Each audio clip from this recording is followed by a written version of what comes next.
everyone. Hello, and welcome to the fifth edition of the Annual Leaders Gathering, and welcome to every single one of you.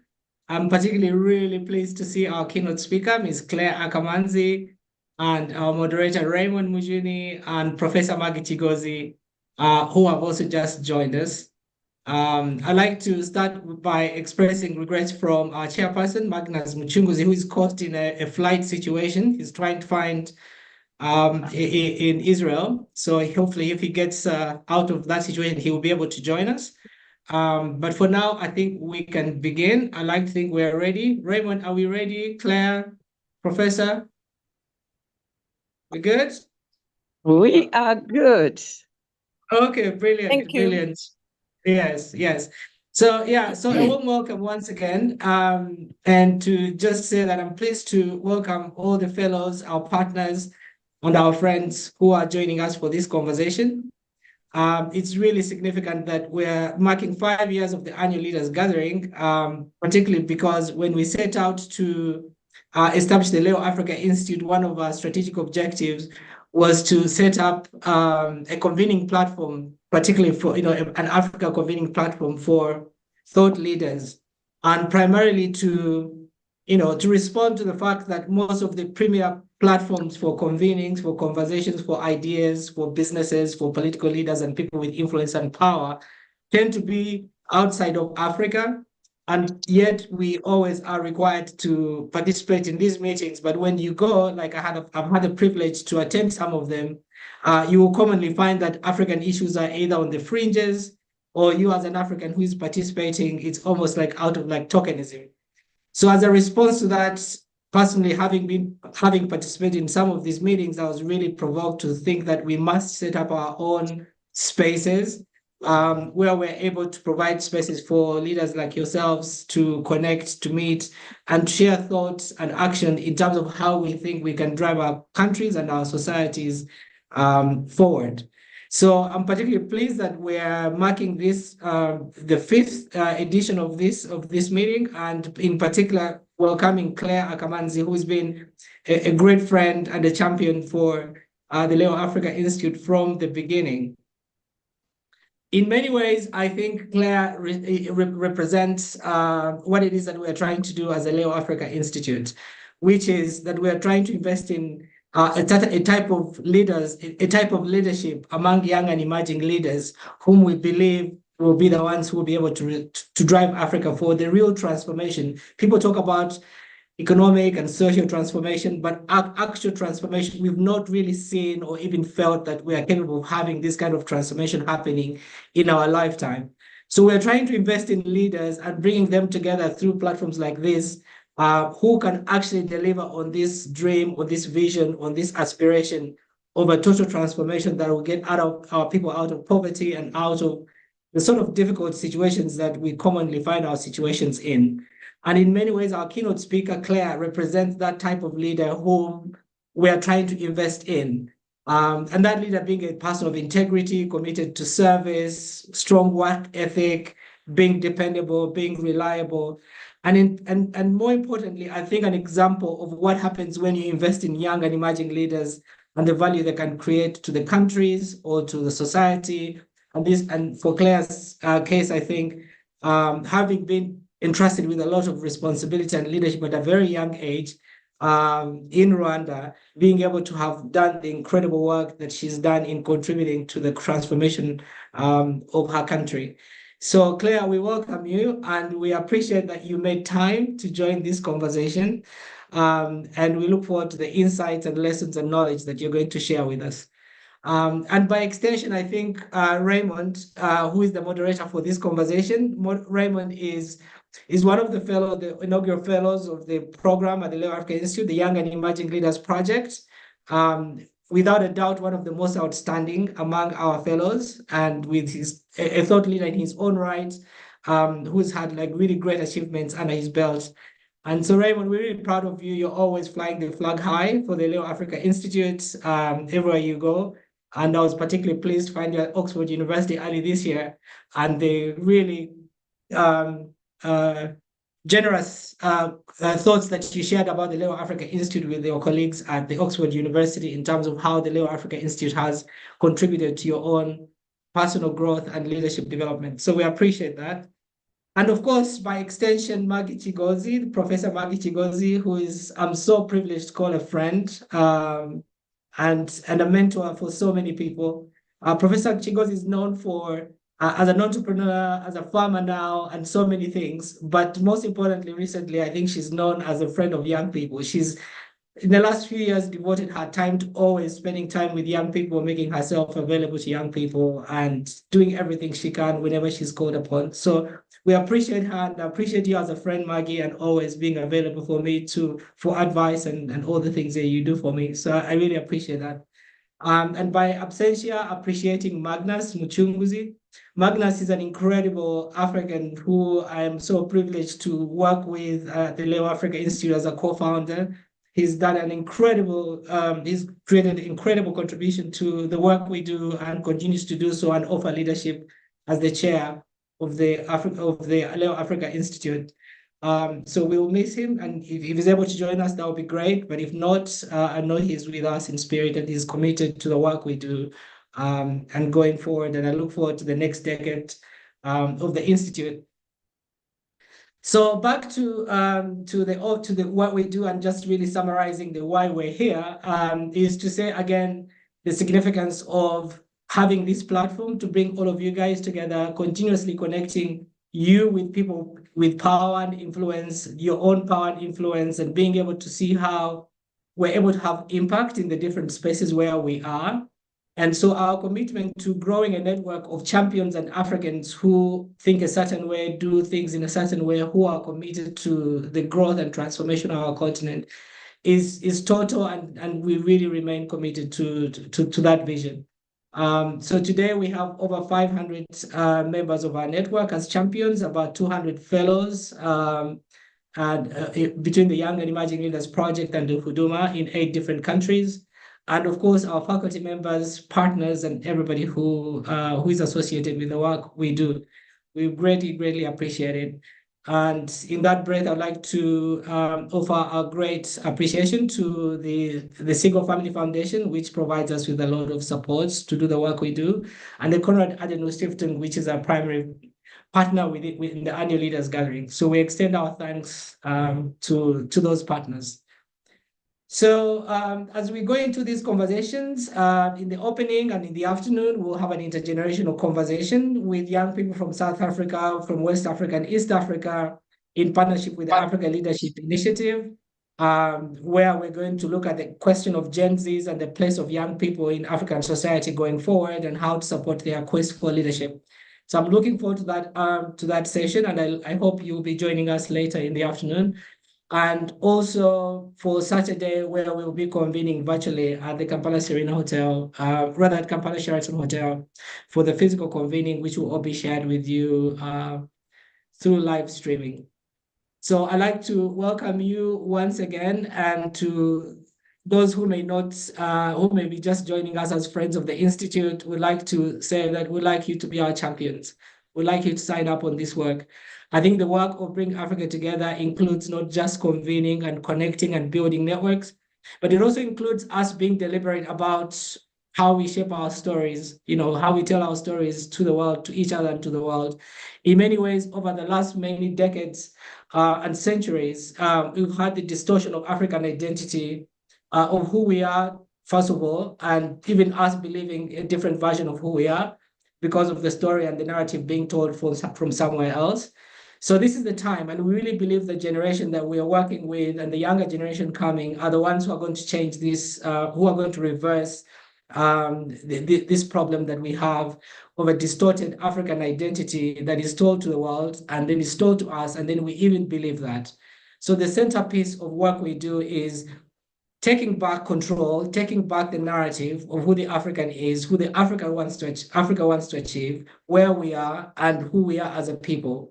And that includes all of us deliberately being interested in terms of how everyone else tells our stories and being able to challenge stereotypes and prejudices that are already established through the different, whether it's production of films and documentaries or different academic documents which are already written about who we are and all that stuff. So we all have to be deliberately involved in addressing this distortion of the African. It's one of the key problems that we're trying to address as the Leo Africa Institute. So ideas, storytelling, convening, building networks are some of the central bits of the work we do. And we would like to invite all of you who may not already be champions at the Leo Africa Institute to join us in this work, because I think it's really, really important. As a result of this distorted narrative and shaping and prejudices written, and we believe these things ourselves, it tends to always take away the sense of dignity of who we are, So restoring that process of dignity, of self-worthiness, of, it becomes difficult to have leaders who have a sense of self and integrity and confidence to walk into rooms around the world and be able to advocate and negotiate and project Africa the way we would like it to be projected. So these are really serious issues that we are working on, and would like to join us in this fight and contribute to the Africa that we want, as I would like to say. So I'd like to just end by welcoming you once again and saying that we're looking forward to a very interesting morning conversation with Claire and with Professor Maggie, and later on in the afternoon with a distinguished panel of young people from across Africa who are going to be joining us in this conversation. So at this point, I'd like to hand over to Raymond Mujuni, who is going to lead the rest of the session for the day. He will introduce himself first of all, and then he will be able to introduce our keynote speaker. And then later on, we'll invite Professor Maggie Chigozi to speak, and then he can also engage with you guys in taking your questions to all of us. So Raymond, I hand over to you.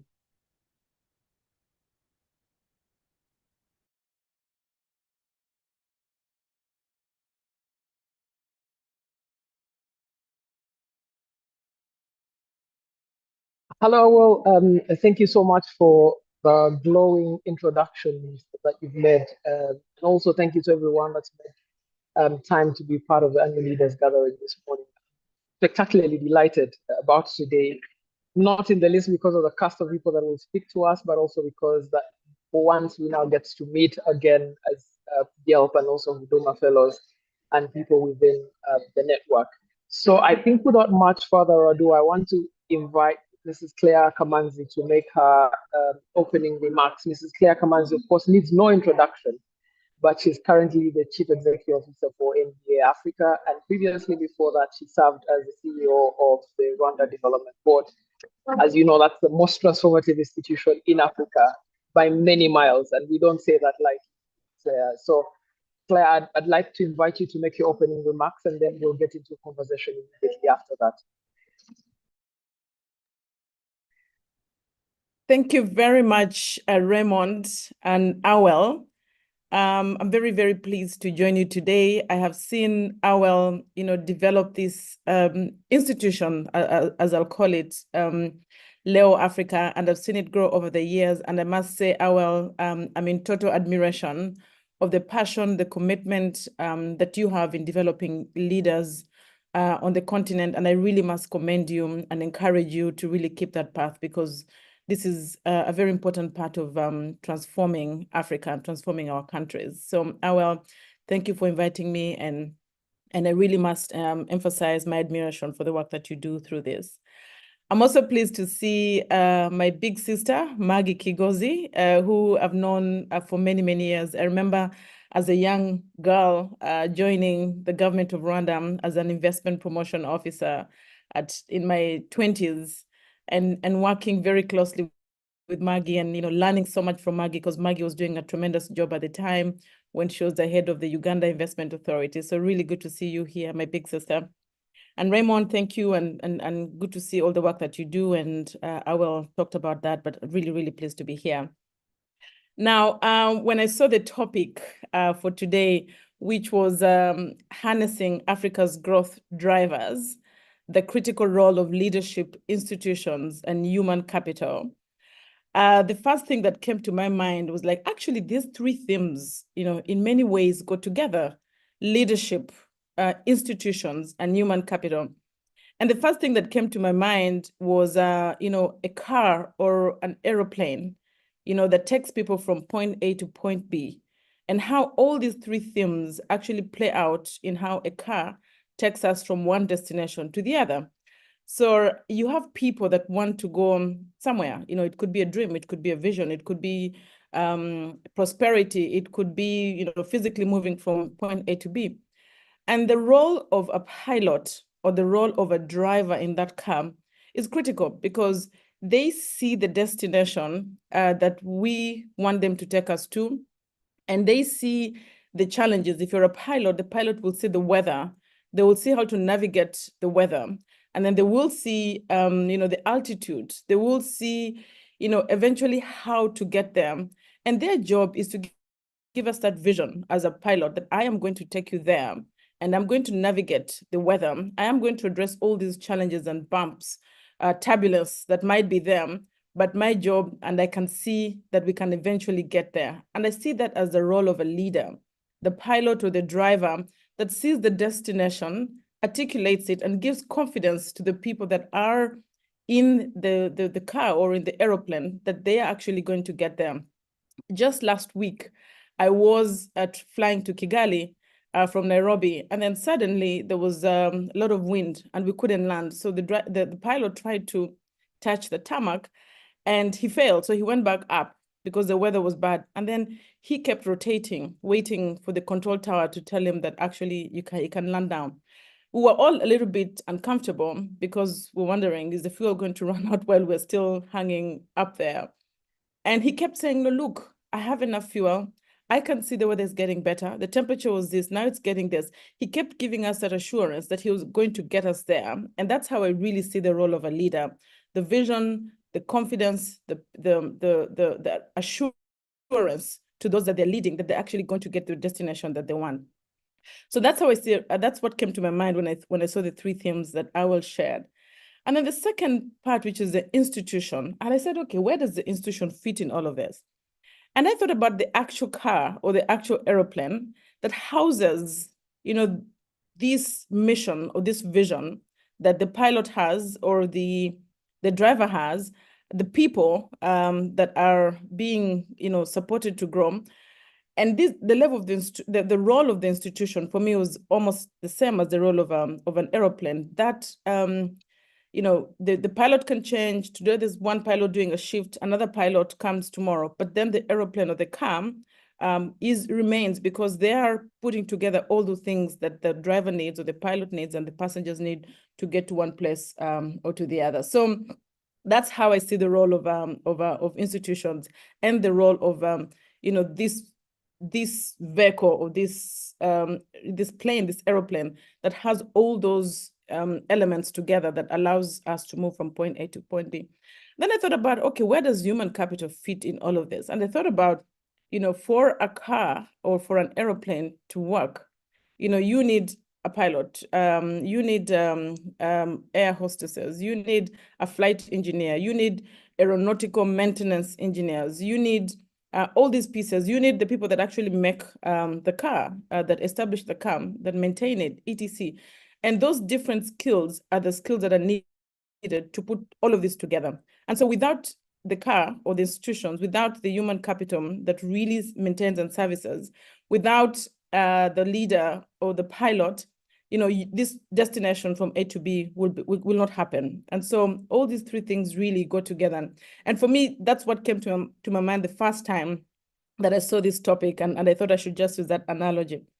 But as I thought about that, I looked at my experience in Rwanda.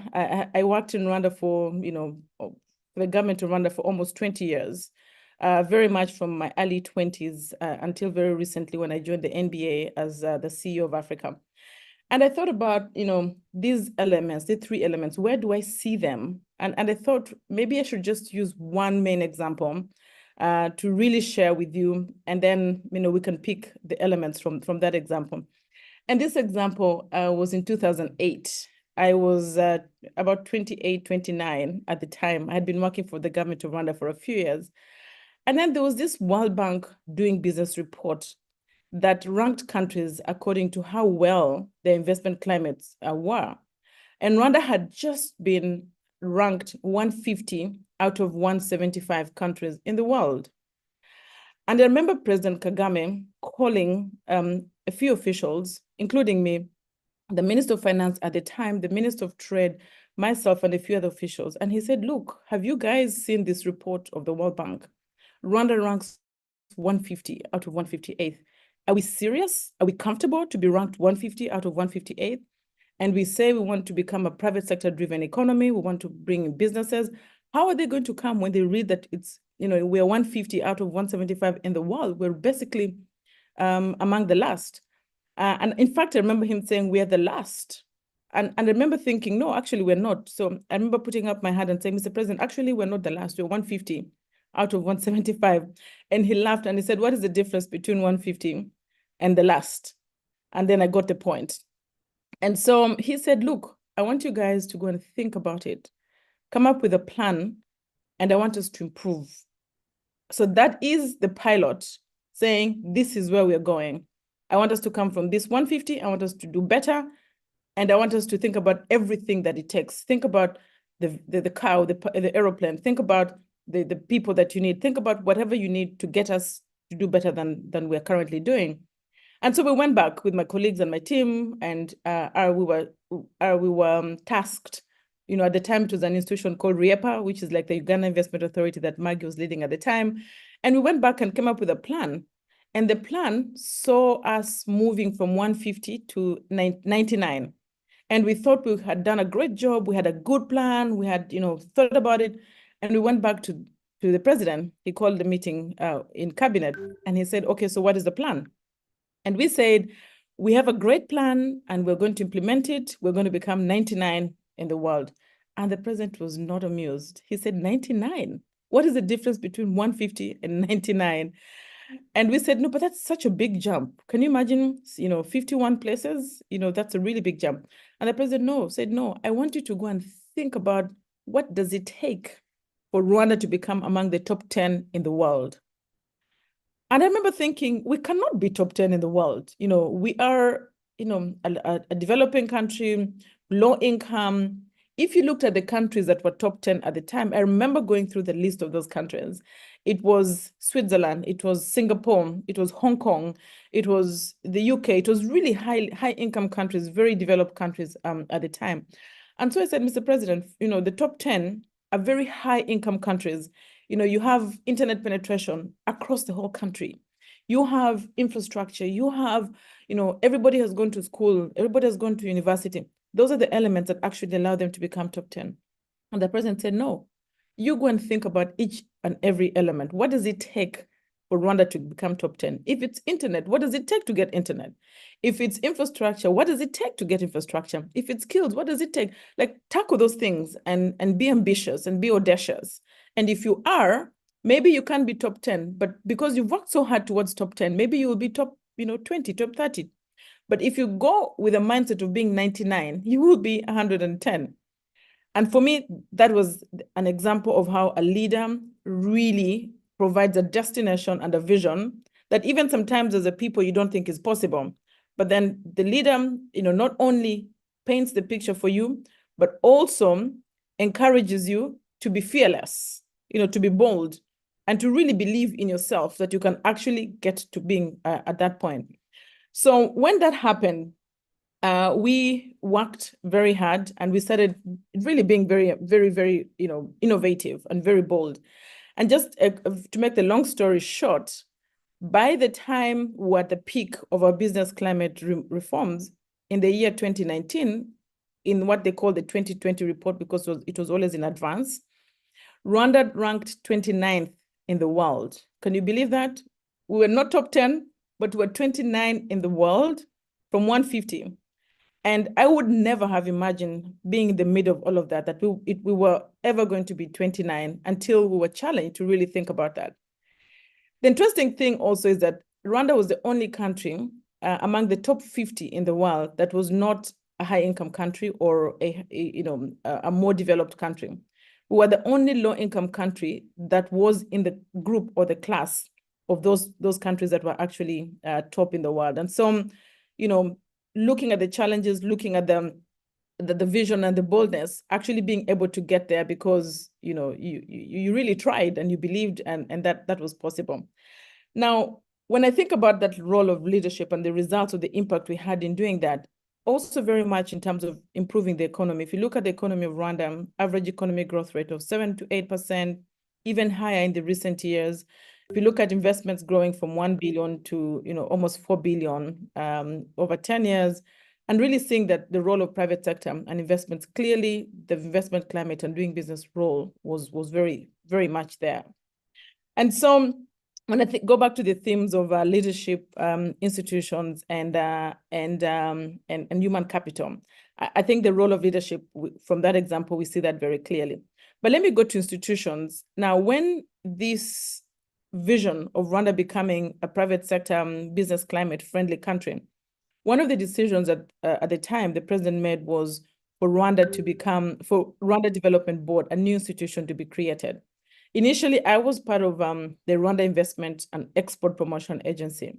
Now, this vision came, we want to become all these things that we've said we want to become. Let's create one organization called RDB. Let's empower RDB.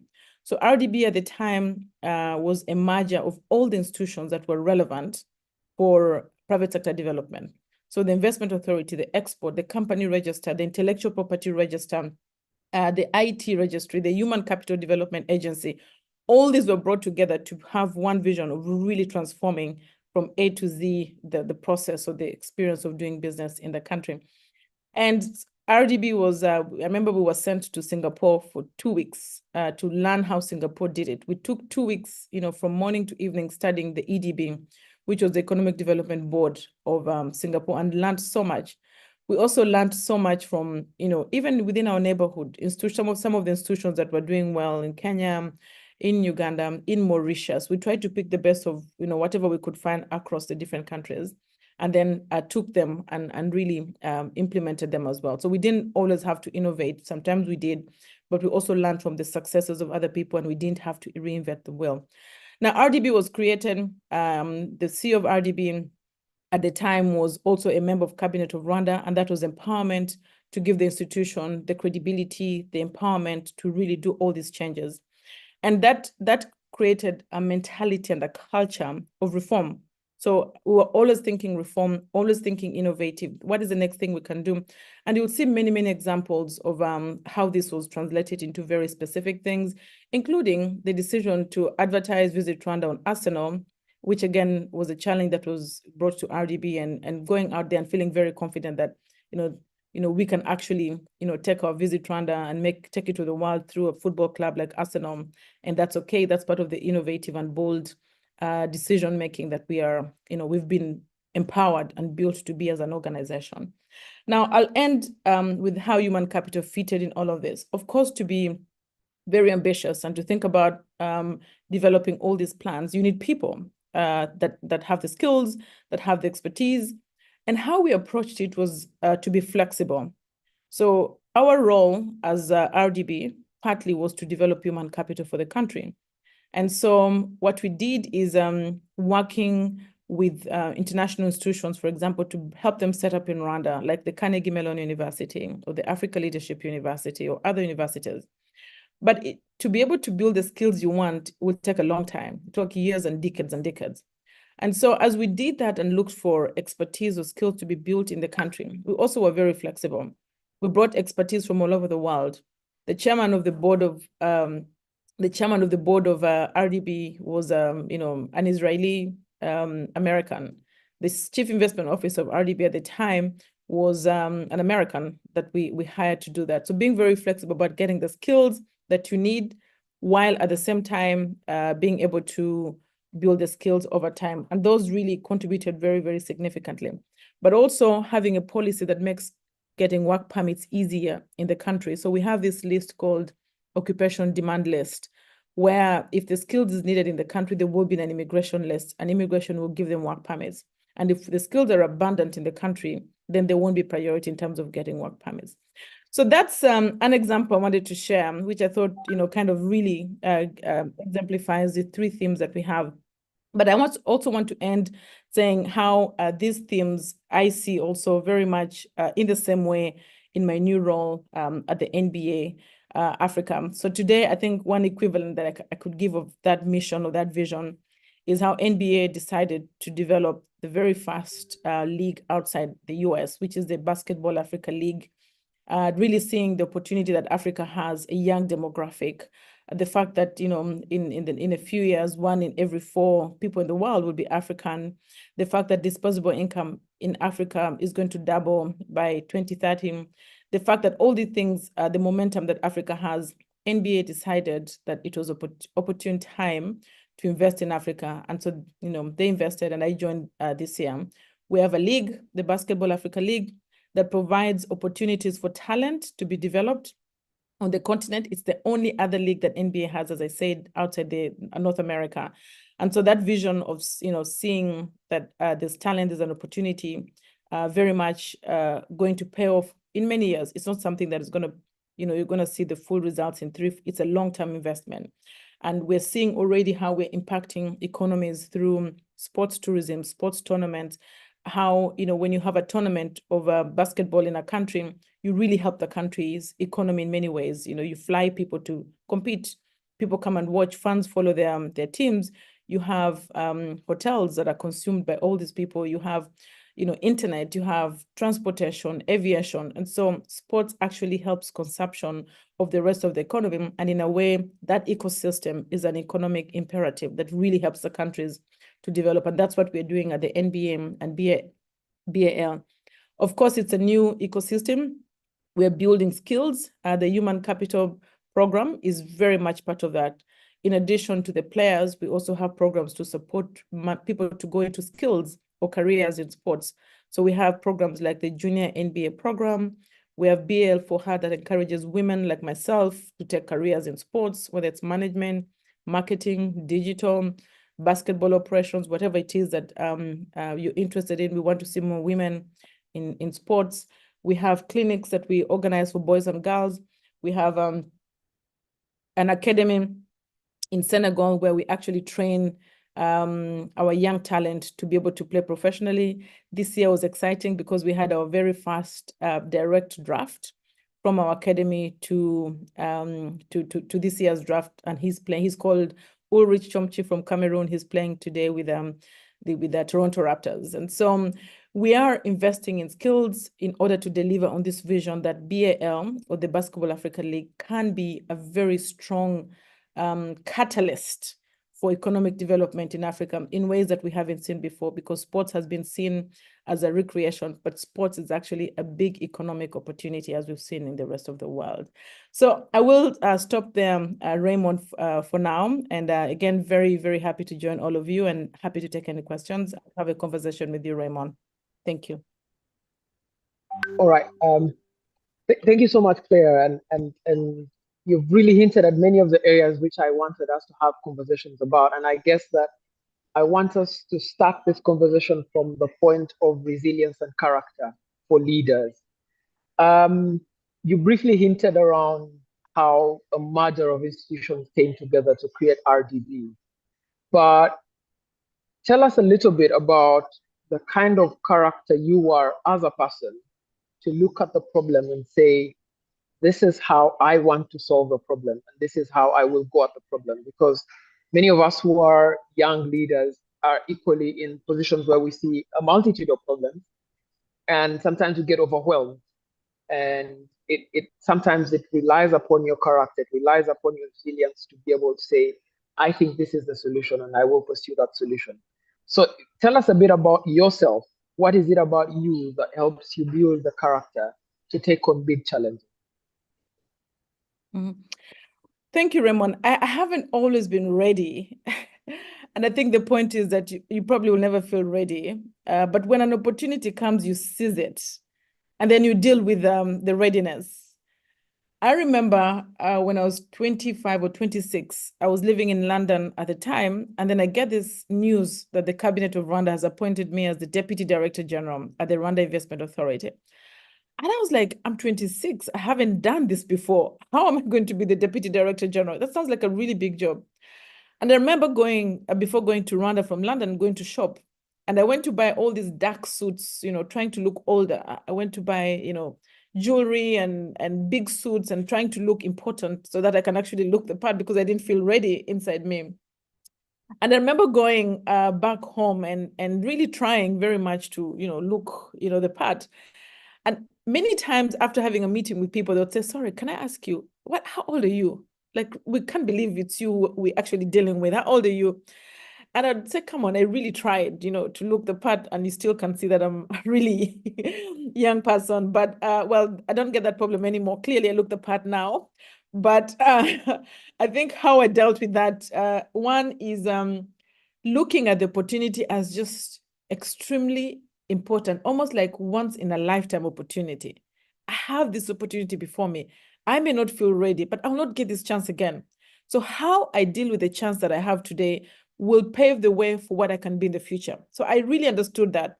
And I felt that I had to invest everything that I knew or wanted to be to make this chance that I have today before me not wasted. And so I remember that when I joined the organization, I didn't know so much about investment promotion agencies, but the World Bank at the time had courses online. They had MEGA courses, they had World Bank courses on how to become an investment promotion officer.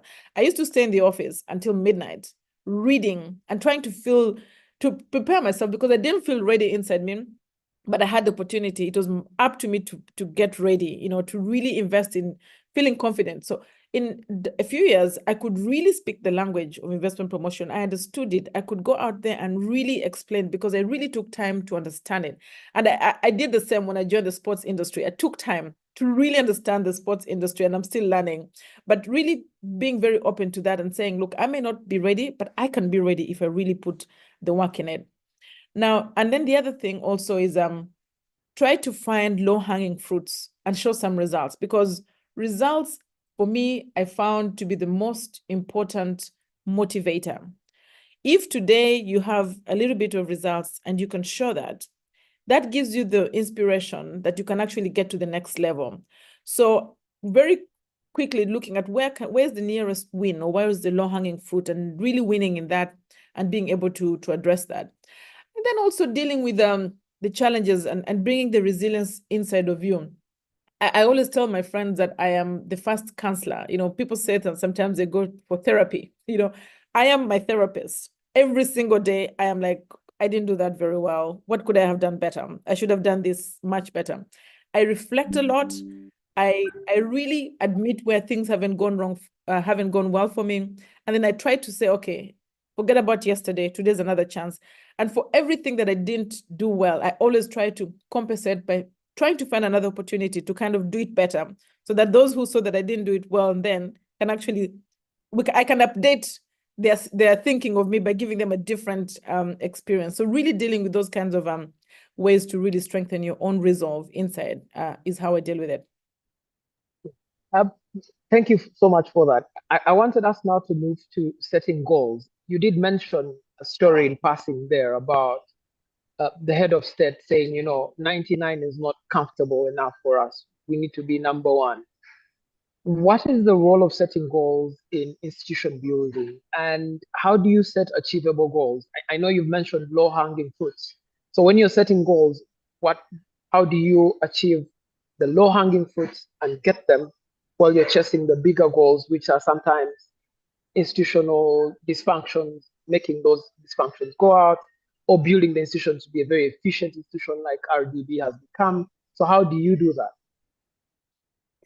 Well, I think taking the time to think about where you want to go, really taking the time and really discussing that with the team, bringing experts, bringing people that are invested. They could be part of the story, there could be stakeholders, but bringing people together to think about where can we go, or where do we want to go? What people call vision setting or goal setting.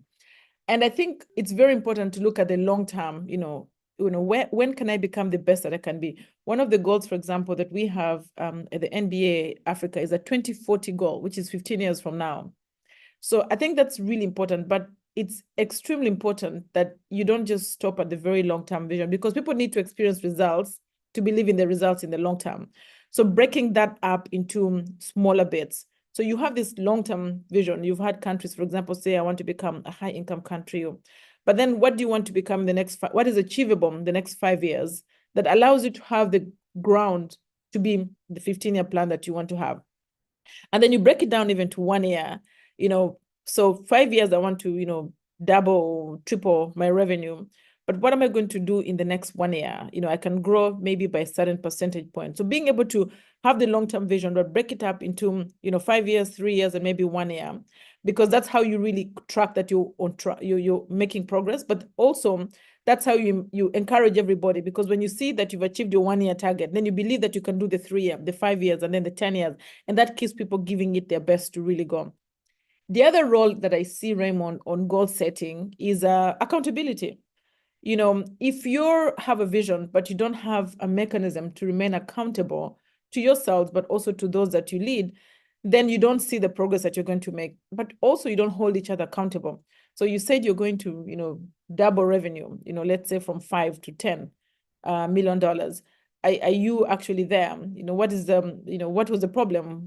Why weren't you able to get there? Or if you got there, what worked well that you can do the following year? So accountability is extremely important as a way to continuously monitor that you're making progress towards your, medium and long-term goals. And maybe if I could ask you a very soft question there, I find in my experience, and I think many young leaders will agree with me on this, when you set long-term goals, you also build yourself up for this anxiety in terms of being able to deliver. How do you deal with anxieties on a day-to-day basis? Well, I think it's inevitable to deal with those anxieties, especially if it's a really audacious goal. But I think it's President Salif, the former president of Liberia, who said, if your dreams don't scare you, then they're not big enough. So it is okay for dreams to scare you, because big dreams are scary. Can you imagine when JFK said we're going to the moon? Or, those are scary dreams. Or you're going to, become, maybe you're going to do a PhD and it's a really big goal, PhD. All these goals that we have, if they're audacious and bold, they're scary. And so it's okay to be anxious. But I think the question is, how badly do you want it that you can deal with the anxieties? I think the fire or the hunger, if it's big enough, it really dims the anxiety. But I think it's normal and it's okay to be anxious about these dreams because they're big enough. As I said, if they're not big enough, then they won't scare you. And so I think just deal with the anxieties, deal with I think keep the eye on what that prize is, because that hunger or that prize is better than the fear or the anxieties that you have. I remember, I think one of the authors or somebody once said, I will feel the fear, but I will do it anyway because it's worth doing. All right. So Claire, I want us to move a little bit the dial now to agency in problem solving. You run this very successful institution called RGB, and you're now running an even more successful institution called NBA Africa. But sometimes success comes from people applying their own agency towards solving a problem that they have. How would you say, for us as young leaders, how should we identify areas in which we can apply our agency? And how should we then go about applying that agency? We come from, for example, traditional institutions which they don't have the culture of reform, for example, that we've spoken about, and yet they badly need to reform for us to be able to fit in. And yet applying agency sometimes also comes with understanding, reading rooms, and being able to say this might work, this might not work.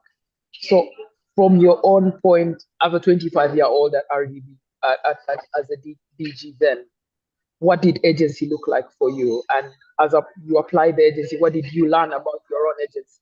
And how did you learn about extending it and knowing where to stop? No, so for me, I think it starts with values that you build for yourself and how you use those values to be able to, apply yourself. So for me, it was a value of work ethic, working really hard. It was values of integrity. It's a value of being extremely dependable. Like if you really want something to be done, I'm going to give the people that I work with the assurance that I am dependable and reliable. And the more I did that, the more I showed that I was reliable, the more empowerment, or the more they were able to actually give me that ability to actually apply myself and go out and get things. So for me, I think it's the beginning part is your own value system that you have, but also how you project that to those that you will need to work with to get things done. So applying those and it's earning the confidence or earning the support of those that you need to help to make change with, because you will not make change alone. You need to use your own beliefs, your own values, but you need people around you to help you make change. So being able to project those values that people can actually say, you know, if you want something done, this is the person you can work with. If you get this person to do something, you will be sure it will be done well and it will be done thoroughly. And so I think you end up applying your own agency once that trust and that confidence has been earned, and those that you work with or in your environment you project that to them, and they actually trust that you will do that. All right. I'm going to shortly allow questions from the public, but the one question that I wanted to also ask you about was dealing with failure or being in the same place for a long time. I think it's famously called the Red Queen's Race in leadership. You're running so fast, but you're just in one place. A lot of young people across Africa today feel like we're doing so much, but we don't feel like we're moving the dial anyway, away from either where it was before or to where we want it to be. So the question that I have for you is, how do you deal or how do you handle failure, if you've ever failed, that is? And how do you deal with being stagnant? And what do you do about that level of stagnation? What do you do when you're not achieving any maneuver or moving forward? Mm-hmm. Thank you. I think failure is definitely inevitable. I can give so many examples of things we tried that didn't work out. You believe in something very much, you actually go do it and it just doesn't work out. I think the first thing is, once something is not working out, just acknowledge that it's not working. I think sometimes we live in denial for too long, and the cost of living in denial when something is not working is high. So the sooner you can realize that it's not working, the better, because then you shift gears and you do something else. And so for me, I think the first thing is, once things are not working or once you've tried something and you're failing, just acknowledging that first, and then using that acknowledgement to kind of assess why it didn't work out and what are the lessons that you pick from them, and how can you take those lessons to the next level. And for me, the one thing that I always have to make sure in such a case is to be comfortable that I had a good intention. It was well intended. When I went out to do this thing, I had good intentions. I truly believed that it was useful. There was no other motive other than a good intention. And I think when you fail with a well-intended idea, you're more comfortable than the opposite. And so just making sure that, it was well-intentioned, acknowledging that, and then moving on. Now, how do you pick those lessons to apply them to the next project? But to your question around stagnation, for me, I think how I deal with stagnation is always looking for a new project or a new thing. If you've been doing something the same way for a long. Oh no, sorry, I think you should go on. Yeah, it's fine. I was just gonna say, always think about that new project, that new idea, that new experiment. I think how I deal with stagnation helps. Always looking for a new project or a new thing. If you've been doing something the same way for a long. I think that's a playback. I think our it's an technical echo. team. Oh, sorry, I think you should go on. Yeah, it's fine. I was just gonna say, always think about that new project, that new idea, that new experiment. I think how I deal with stagnation helps. Always looking for a new project or a new thing. If you've been doing something the same way for a long. I think that's a playback. I think our it's an technical echo. team. Oh, sorry, I think you should go on. Akbar, Yeah, you're on the fine. phone? Okay. I was just gonna say, Let's always try and think about resolve the technical details that and new then idea, that out. new experiment. I think how I deal with stagnation helps. Always looking for a new project or a new thing. If you've been doing something the same way for a I long. think that's a playback. I think our it's an technical echo. team. Oh, sorry, I think you should go on. Akbar, you're on the phone? Okay. I was just gonna say, Let's always try and think resolve about the technical details that and new then idea, that out. new experiment.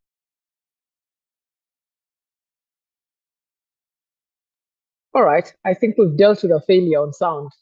Now we're able to get back to the conversation. I wanted to ask Lydia Lydia, if you can unmute your microphone and ask your question, because I see there's some questions that have come in. I just want to make sure that people ask them directly, but maybe Claire, as I try to get Lydia, her question is, as a young leader eager to make a difference, I'm inspired by your ability to bridge ambition with grounded community-centered action. Do you have any advice on staying true to that balance, the balance between ambition and being grounded in community action? Raymond, I've unmuted Lydie if she could ask the question. I've unmuted you, Lydie. Okay, that's great. Thank you so much. Right, can you hear me? Yes, we can. All right. Good morning. Allow me to say that you have always been an inspiration to me. Yeah, that is the question that I had in mind. As a young leader, to make a difference, I've heard of your parkour, your journey throughout, from RDB to currently, to where you are currently. I mean, even hearing you sharing the different perhaps challenges that you've faced, but I would like to know, also in my perspective, what would you recommend? What would be your, let's say, something that you would say to a young leader like me to make a difference? How would you bridge ambition, and still make an impact?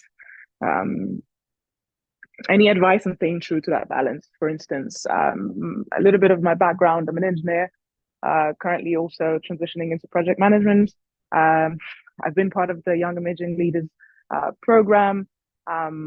Yes, so I still want to be able to make a difference as a young woman in my country, but also in Africa. So if you have any advice.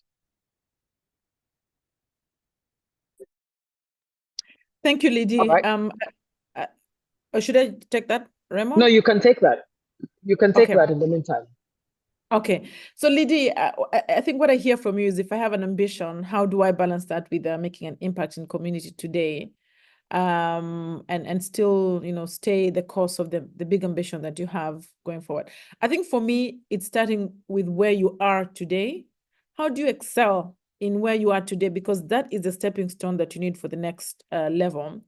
And I'll quickly give you an example. When I started my career, I was a trade intern in Geneva, and I had ambition of being, a trade negotiator, but then I was an intern. And so what I did is made sure that as an intern, I became very reliable, and I really excelled in being an intern at the time so that I could be trusted with more. And I remember that the head of the Rwanda mission negotiating in Geneva at the time recognized that I was exactly that, and quickly recommended that within a few months of being in Geneva, that I became a trade diplomat, which I became at a very young age.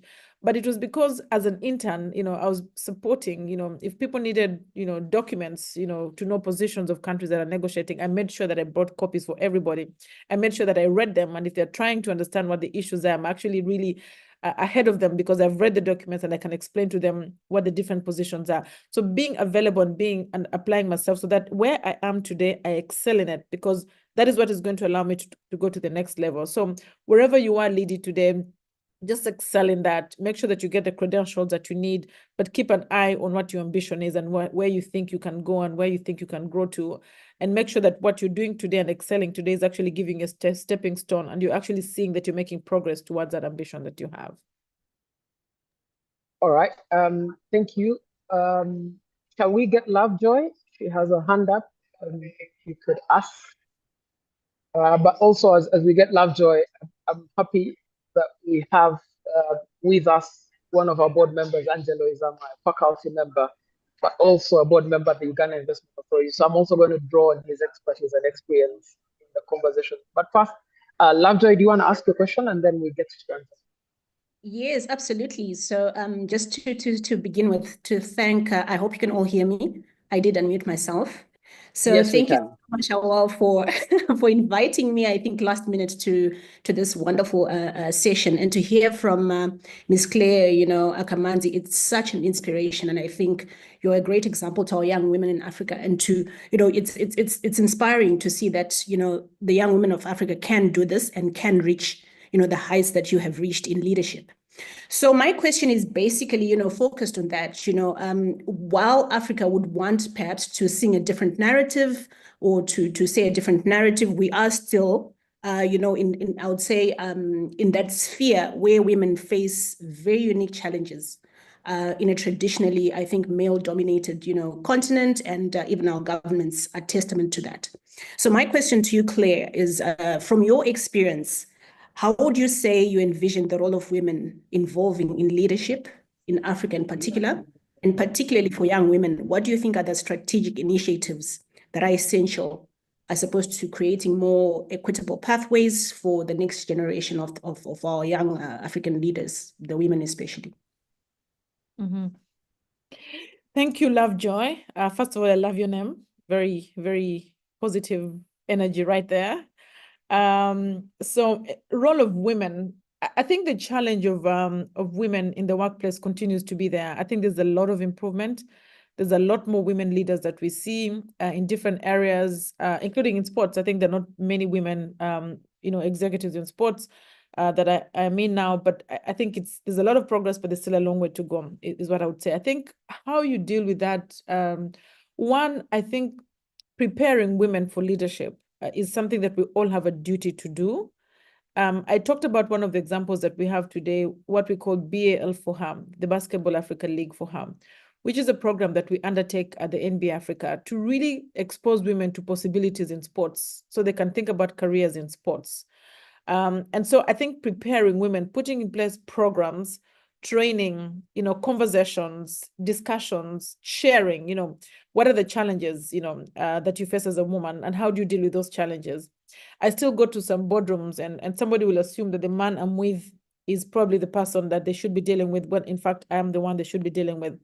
And for me, having had conversations with other women, how you deal with that is just, you actually learn how to say, okay, so now let the meeting start. I know you take charge and you take responsibility. You don't allow, that kind of a situation to, to really, erode your own responsibility. So learning how to be assertive and learning how to claim your place when you have to, I think those are the kind of things that those conversations and the sharing among women helps you see what others deal with and how you deal with them going forward. But the second thing for me, in addition to preparing and really sharing to grow, the confidence and the ambition to become leaders, the second one for me is, role models. I have really seen the power of role models across my career. The more women see other women do things, the more they can believe that they can do these things. So exposing young ladies, young girls to really have the ambition has been really important. I used to like to give the example when I was working in Rwanda of the parliament of women, the parliament of Rwanda that always had majority women, over 60% women composition. And the story that I like to share was what I heard from the women that were there before me, that when the constitution was changed that required 30% of the leadership positions to be occupied by women, it was so hard to get women to fill the 30% because the women were not showing up. And so the leaders at the time had to go and look for community leaders, people that had, some leadership, skills to really encourage them that they can actually take on this position. But when the first 30% were found and they took on these positions, the other women saw the 30% and said, oh, this is the lady I grew up with, I went to school, so she can do this. I can also do it. So I think the power of role models and really sharing these role models and giving platforms where women can see more women do things, hear for them, interact with them, I think also brings that internal, ambition for them to take on the leadership position. So for me, I talk about those two things mainly: preparing, but also role models are showing what's possible. All right. Thank you so much for that, Claire. I want to bring in Angelo now, and also maybe if the two of you can both share reflections on how do you get young people involved, more particularly in public administration leadership, around problems that concern public interest. You want Angelo to go first? Yes, I think Angelo should go first. Angelo, I think your microphone is still muted.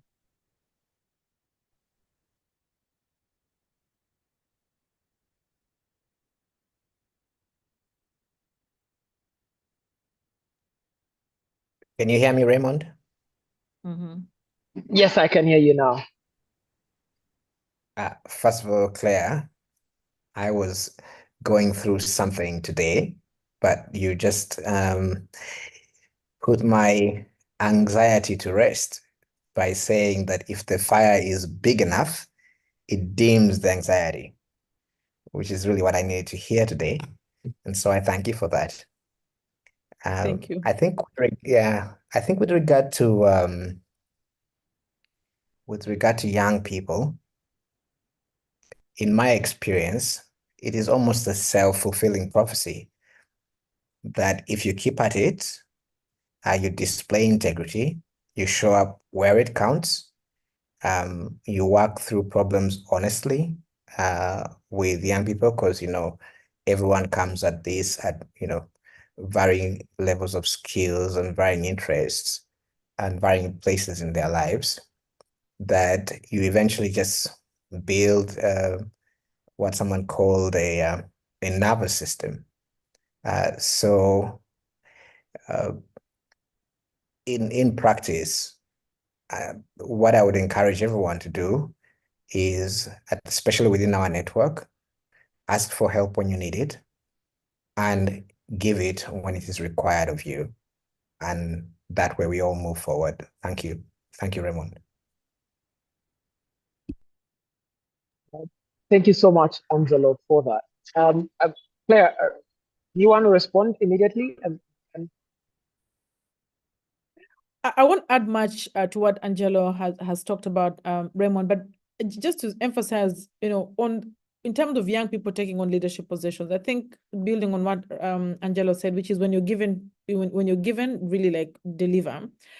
On the part of the young people, yes, that's the message I really would emphasize, which is you really have to earn the trust. And I've seen even in organizations that I've led, when there's somebody who's really always showing up and always raising their hand and always, doing a great job, I tend to give them more responsibilities.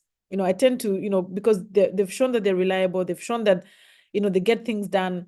I tend to give them more and more, and giving them more and more means their growth. They will be promoted faster. They will be given, opportunities that come. You will think about them fast because they have given you the impression that they've earned your trust. They've really shown that they can deliver. So I think as a young person, really getting that, being the first to raise your hand, being the first to show up, being the first, and then do a good quality job and make yourself reliable, earn it. And then so much will be, trust will be given to you. And, I think the sky is the limit. On the part of the leaders, I would say, be very deliberate about including young people. It's very easy to say they don't have the experience, or they're still young, or they're still, but just risk with young people, balance your teams.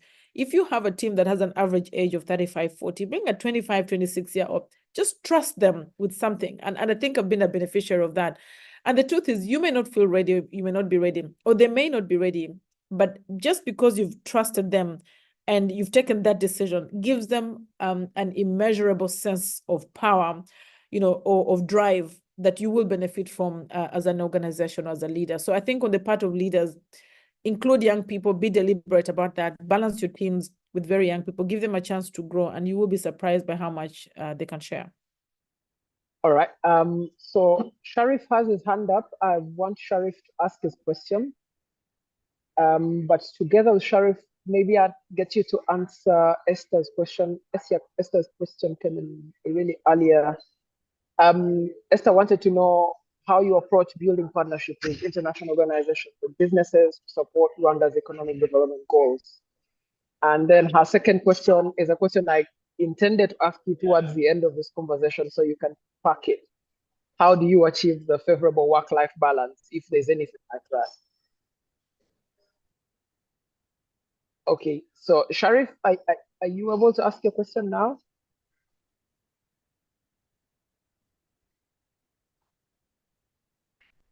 Okay, is it possible to check Esther's question now, Claire, and then I will get Sharif somewhere. Yeah. Yes, so Esther, how do you build, I think, partnerships, you said, with the international organizations? Two things. One, I think you have to understand the interests of those organizations as well, because for you to be able to, get their support, you have to respond to their interest. And this is something that is a human reality. If I want to work with Awel, if I want to work with Raymond, the best way I can get them to work with me is for me to understand what they're trying to achieve, what their interests are, and responding to their interests, because that will give them the motivation to work with them. And I think we need to always remember that it's always about interest at the end of the day. So what is this organization's interest?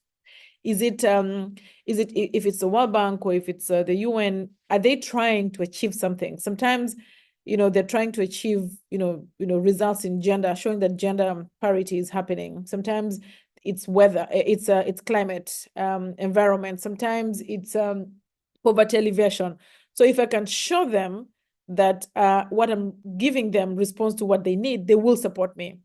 And one of the ways I'm thinking about today is sometimes I want to work with organizations that are very health conscious, and I am in sports. And so how do I show them that by investing in sports, they're actually addressing health goals? So you don't have to wait, for example, for people to be sick to give them intervention in health. You can actually get them to play sports, to practice sports, so that they can avoid going to hospital, and you can save that money. And so if I can understand that that's what you're looking for as a health organization, and I respond to you with my sports, you will be more willing to support me. So the first thing is understanding their interests, aligning your interests with theirs so that it's a win-win, and then they will respond to you much faster. If they think it's one way, if you're trying to do something that benefits you but doesn't benefit them, they will not respond, they won't support you. And then secondly, everybody likes to look good. International organizations want to look good. They want to show that their organizations are relevant for the world. They like results. And so helping them to have results helps them to actually support you as well. So really being able to show that your organization or what you're working on is achieving results, and those results they can quote as part of the results of their support. They really would like that kind of result as well. The last thing is it's about relationships. You have to take time to build relationships. Get to know who these people are. Who is the head of the international organization? Who is the head of the department? How can I get to know them? How can they get to know me? How can I spend time with them? Because these relationships are the things that allow them to share with you what their interests are, what they're looking for, and they give you the tips of what will be needed for you to actually build a relationship with them. So this is how we've approached it, how I understand it, and how you really get partners and how you get partnerships executed. Claire, relatedly, if I could get you to also answer Rabone's question, Kanyomozi, which is how do you identify a team to work with and how do you grow that team?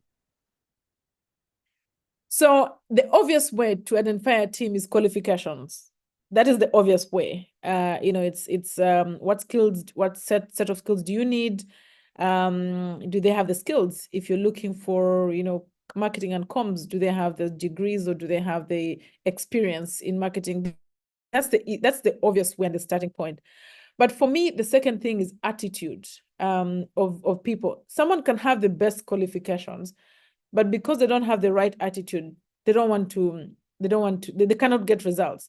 I remember once many years ago having a colleague who was very good. When you really gave them work to do, technically they were very strong, but they struggled to produce results because nobody wanted to work with them. Their attitude, their personality, nobody wanted to be around them. And so every time they tried to do something, they didn't get the support they needed from everybody else just because people didn't like them, and also because of their attitude, always, negative, always, criticizing everybody around them, always, unhappy, always, arrogant, and so the attitude that they were exhibiting was not allowing people around them to support them. And yet they were excellent when it came to the technical skills. And so for me, in addition to the obvious skills that you need, I always try to see the attitude. And when you have a conversation with somebody, you're interviewing somebody, you will feel that attitude. You will see how they express themselves. You will feel their energy.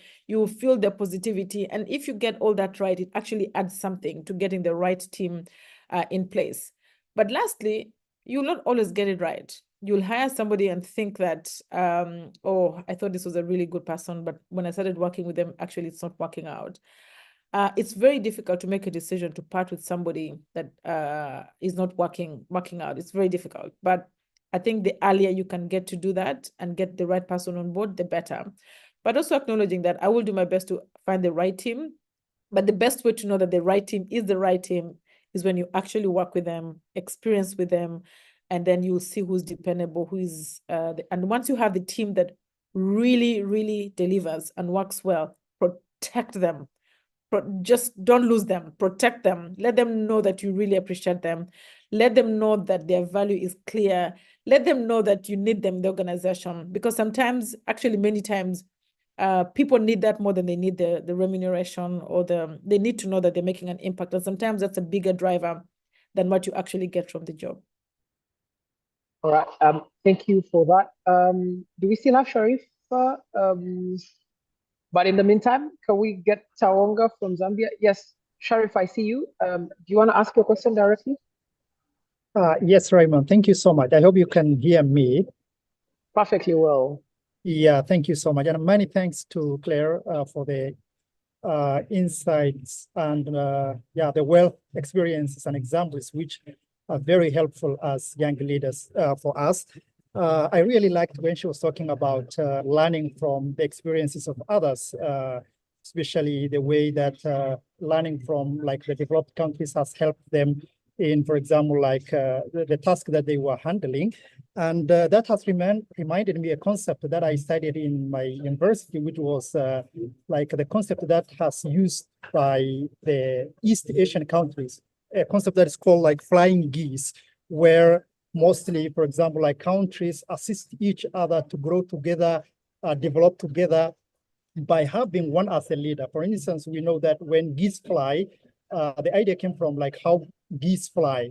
Always there is a leader, but it's not a permanent leader. When, for example, like the leader tires, then there is another one that comes up and, like takes the leadership. And that way, Japan has taken the leadership by assisting all the others like Singapore, Malaysia, South Korea, where, for example, like if Japan has produced something, then after a while, then, for example, like that new thing is, for example, like transferred to other countries, neighboring countries, then they can take advantage of it. But Japan goes to another, for example, like new area and explores. So from that experiences, from those concepts, I wanted to ask, like, what can we learn from, like those concepts taken by the developed countries, especially those we have in similar conditions like East Asian countries, to grow together as African countries while helping each other. Then the second question is like, what are the challenges and the fears that are stopping us from taking these steps? Because we know that one country cannot, like develop alone or grow alone, while its neighboring countries are, for example, like underdeveloped. Even if developed, then that development will not be sustainable. So from your experiences, I wanted you to comment on that and how, as young leaders from African continent, we can maximize those concepts and, like help each other in growing together. Thank you so much. All right. Thank you. Claire, I'm going to ask you to just take two more before you answer them. So Tawonga Chisamanga, please, if you can ask a question. Thank you. Thank you so much. Hope you can hear me clearly. Thank you so much, Claire. It's been great learning from you. I think you've reignited my leadership aspirations just from the stories and experience that you've shared with us. I think my question is mainly around dealing with the public sector institutions. I think usually the private sector is usually more fluid and more flexible in terms of adopting changes or adopting new innovations. I just wanted to find out, how have you managed, or how did you manage to navigate the public sector's hierarchies and basically the red tape that's usually around in trying to implement new changes in your leadership journey? Thank you. All right, I think Claire, you can take those. I should take this. Okay. Thank you. Thank you very much. I think I'll start with Sharif. I think the question was around how can we grow together and move together as countries. And as you were speaking, Sharif, I remembered something around the example that I gave, which is the Doing Business report of the World Bank. I remember that one of the years when the Doing Business report was published, the World Bank looked at Africa and looked at the different countries. So some countries were ranking 150, 120, 99, whatever, different rankings, because they were good in some areas, but not good in some areas. And the World Bank said, let's look at all these countries in East Africa. Remember, it was particularly East Africa. Let's pick the best thing that Rwanda is good at. We pick the best thing that Uganda is good at. We pick the best thing that Kenya is good at, Tanzania, etc. And then let's create a country, a new country that picks the best from each of these countries. So these are real things. So, for example, Kenya might be very good at commercial courts, how they rule. Rwanda was very good at starting a business because it was taking 6 hours at the time to start a business. Uganda was very good at, institutions for, collecting taxes. So let's pick the best from each country. And these are the real things that they're doing. And then let's put all these best of each country into one new country. Let's see how they would rank globally. And if they created this country, this new country would actually rank 12th best country to do business in the world. 12, 1, 2. Now, that meant that we actually had the top best experiences among ourselves. Imagine if we learned from each other and picked from each other to do these things. We actually would be among the best in the world, because it was actually available in the region. The best was available in the region. It's just that the best of everything was not available in one country. I think that was the lesson at the time. So back to your question, how do we then make sure that these lessons, or the best of all of these, are actually being pursued by us together as countries? And I think there's just one way where you can do that, and that's integration, trade integration, investment integration, the kind of thing we are doing with the East African community, the kind of thing that the African Continental Free Trade Area is doing. It's a big challenge, but it's very much possible. How do we, integrate our trade policies? How do we integrate our industrial policies? How do we integrate our visa policies? How do we integrate all aspects of the economy so that we can actually work together as one country and develop together? Now, I must say, the biggest challenge, I think, in doing this is getting the countries to think the same or think alike. And I've also seen that there is a very big gap between aspirations and reality. So every leader will tell you how important it is to integrate and how important it is to become this one block. But when it comes to them doing those things that are required for us to get there, there's a big gap there. And I think the big gap comes from, being very much self-interested and not being, I think, even if I talked about interest and the importance of interest earlier, you have to align your interest with others in order to move together. So saying, okay, I'll give up a little bit of this because I'll get bigger when we integrate together. And I think that level of, going beyond what your self-need is and your selfish interest is alone, but aligning with what the others' interests are to move together. I think that has been a gap, but also just, I think leadership and the role of leadership comes, a leadership that is very true to doing the right thing or what's needed to be done, and coming together as a coalition or a critical mass of leaders that can make this happen. But that said, with that challenge, I think when I see the progress being made for the African Continental Free Trade Area, there's a lot of hope. There's good progress. There are countries that are determined and are doing really well. If you look at the visa policies, many countries today allow people to move, freely, get visas temporarily. It's not happening the way we want it at 100%, but I think the progress is clear. So yes, I think leadership, I think young people really understanding the importance of integration at a very early age. So when they have the responsibility of leadership, they already understand it and they can make it happen. But for me, it's really integration. It's really the path to working together and growing together is integration. All right. Thank you. There was a question from Tawonga. Yes. How do you defy odds in the public sector in order to get things done? Yes, usually the private sector is a little bit more flexible, more innovative than the public sector, but the public sector also wants results. The public sector also wants to show, results. So for me, I think the lessons I learned, one is if you articulate what is possible, even within the public sector, they will buy in because they want to see results. If we go and say, look, the current progress that we're seeing in the world, as an example, at the time was electric mobility. The world is going electric. How can we go electric as well as painting the picture to them that's possible. Then we will need to change our laws.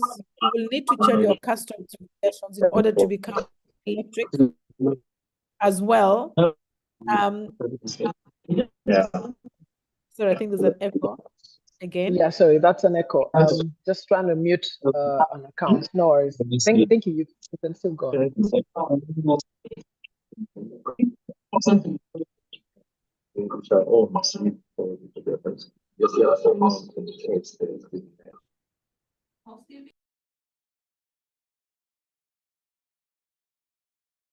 All right, I think we've managed, Claire, so you can go on. Yeah, okay, great. Yeah, so how do you define the odds? So for me, it was one, painting the picture of what was possible and why it was possible, taking the time to share with my colleagues in the public sector of why doing this is exciting and why it's possible, why we can do it, and getting them to see that and to get excited and to believe that we can do those things. And then once we did them, really bringing them on board. And see, one of the strategies that we used to have is the ministry or the institution that was the most resistant on a policy that we thought was really important and really useful.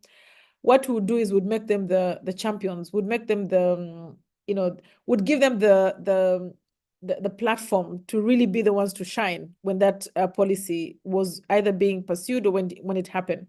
So when we thought that the resistant would, organize meetings and show it, and then ask them to be the ones to present, ask them to take the high table, ask them to go to the front.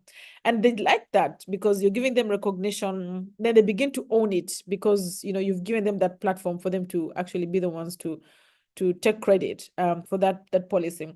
And then when the policy was passed and it was great, we celebrated. We had sessions where we came back and said, look, this is what we've achieved together. Let's get people, share, their experience, and getting those institutions to actually be the ones to take the stage and share their experience. That alone, in many ways, actually brought people that were not initially supportive or, bureaucratic about these policies to actually buy in and be part of it. So for me, it was about, dreaming together, celebrating together, showing the results together, and giving these people the excitement and the platform, because then they would be supportive. All right. Thank you so much, Claire. We're going to take a last round of questions, and I have Owamahoro, I have Ariside, I have William Babigomira, who sits on our board too, and then we'll have Awel to ask a question. So maybe we start with Ariside and Owamahoro.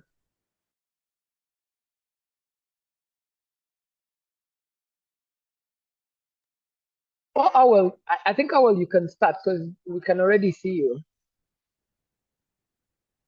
I was trying to, yeah. So, hi, Claire, I would like to ask that you shed a bit of more light with your experience on an issue that I mentioned in my opening, which is that one of our focus is this issue of mindsets and philosophy that we need to maybe adopt as Africans to sort of change our orientation in thinking, given the so many decades of damage that was done, in terms of how we see ourselves and how the world sees us, but also our education systems or religious institutions, or there are so many constructs to our identity as Africans, which is outside of us and our cultures, that would have to be sort of reconciled for us to see ourselves in the way that we should see ourselves.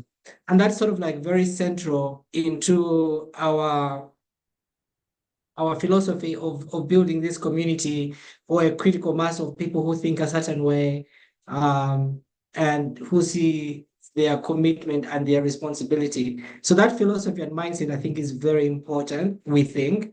How is that an actual issue actually in leadership? I mean, you've been around rooms where there's heads of states and business leaders across Africa.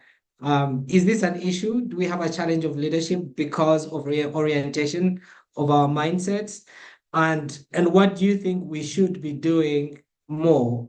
And my last question, I think, is also on the relevance of the work, this commitment we have of building these sort of platforms that are authentically African, you've been in, again, in these spaces. How was the value, for example, of you being at the World Economic Forum? How was that relevant in delivering on goals? Is that good for business? Is it, why should, for example, people take seriously why they're here in this meeting and spending 2 hours on their Thursday, being part of this conversation, or even convening on Saturday? So those would be my two questions. If you can maybe share your experience in how is it an issue, this issue of mindset and philosophy and identity, and but also the relevance of why we need to invest more in spaces that tell our stories, connect us with each other, and connect us with the world, in building our own opportunities first and foremost as businesses and organizations, but also as countries.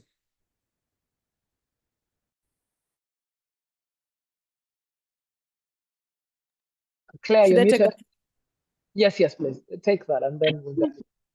So our mindset is a real issue. And I think the more bankrupt a society is with the right mindset, I think the harder it is to be ambitious or to even realize those ambitions. But I think that changing that mindset, wherever you are or in whatever context it is extremely important. In Rwanda, we used to call that agachiro. It's a concept of changing the mindset to be more conscious about being self-dignified and giving yourself worth that you deserve. And it's a concept of agachiro. And I think the best way that I have seen mindset being changed over time has been around educating, really creating awareness, talking about it, preaching, and making people realize actually that this mindset of I can achieve, I can I am not predestined to be a loser, or predestined to be poor, or predestined to be and continuously educating people to think that way, that just because I'm from Africa doesn't mean that I am already predestined to be the following things. I can actually challenge the status quo. I can actually challenge those misconceptions, or even sometimes reality, for a different outcome. And when I look at two examples from Rwanda, one is keeping a clean city, clean streets. I think many times people would come to Rwanda and say, my God, I was very surprised. The streets are very clean, because they expected Africa to be, dirty and disorganized, etc. Or some of them would come and say, oh my God, I couldn't believe I could apply for a visa and everything online. So you actually have automation. Or I can't believe that the street lights, when you're driving at night, the street lights actually work. All the street lights are. But I think to get there wasn't obvious. It was challenging the fact that just because I'm from Africa doesn't mean my street has to be dirty.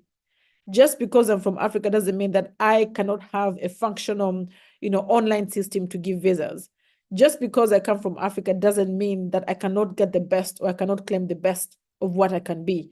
But to get to that thinking that I can actually claim to be the best, I can claim for the best, I can actually be the best, was a mindset shift that took educating, talking about it, sharing, questioning, discussions, So I think the best way for that mindset to be shifted is really like those discussions, the awareness, the examples, and then I think once you begin to show that mindset at play, like street cleans, functional systems, etc., then the belief and the mindset actually becomes more and more entrenched, from what I've seen.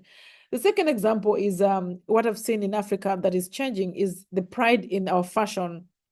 Previously, we all wanted to go and buy clothes, from wherever, all the stores that all over the world.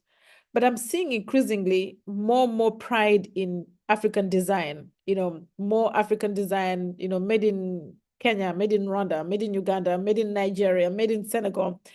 And I think it took time to actually appreciate that this design, African design and African fashion, is actually very good quality as well. Or African music, Afrobeats, or whatever, is actually very good quality as well. And in fact, the world is beginning to consume all of that as well. So these examples show that once you begin to demonstrate that actually the best of Africa does exist, and we can claim it, and we should believe in it. And you show examples of where that belief is actually paying off. The more you have people believing, and the mindset becoming more open-minded and more ambitious and more, defying the odds, defying the status quo, and really going to realize this ambition. And I think that takes me to the stories.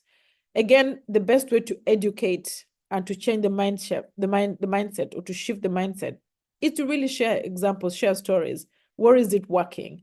What is the example of this Afrobeats musician that has grown from A to B? When you see Burna Boy, or you see Rema, and you see them performing at the All-Star Weekend, which they did for the NBA, that's a big deal. When you and telling those stories, showing that they came from a normal setting in Africa to get to where they are, exposing all these fashion designers and showing that they're actually using African, authentic design, and appreciating that. Going to countries, I gave the example of Rwanda or Kenya, and seeing what's working really well, and showing that and telling that story. That is how that actually visualizes the educating that I talked about. And I think that only happens by telling those stories, exposing them, and being very, we shouldn't be shy from being out there telling our stories. It's not showing off. It's not being vain. It's not vanity. It's actually a duty to really tell these stories and showcase what's working, because I think we owe it to Africa. We owe it to Africa. We owe it to the future generations to really show the best of Africa that the past decades have not done justice in doing. All right. Thank you so much, Claire. That was really, really, really good response. Maybe we'll take William's question, and then William, are you able to unmute your microphone and ask?